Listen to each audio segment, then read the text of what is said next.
மச்சல புடிச்சு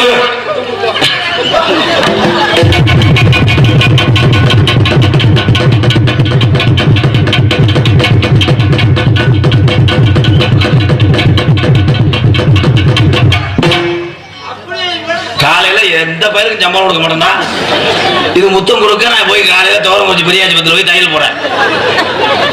அதே மூஞ்சிய பார்த்தா அம்மா தம்பி ரஞ்சித் அப்படியே பேக்குள்ள எது பிரஷர் மாத்திரை போட்டு வச்சிருக்கியா? எனக்கு படபடன்னு வருதா ஏத்தா நீ மூடுத்தான். அடே எல்லா பொம்பளைங்களும் மசுறுக்குள்ளதே பூ வைக்கும். இந்த முண்டை ஆணி அடிச்சு வச்சிருக்கேன். எனக்கு கல்யாணம் ஆயிடுச்சு. கண்ணே நாதரை பார்த்த உள்ள போய் பார்த்துட்டு கூட போ. ஒரு எட்டு உள்ள பாரு.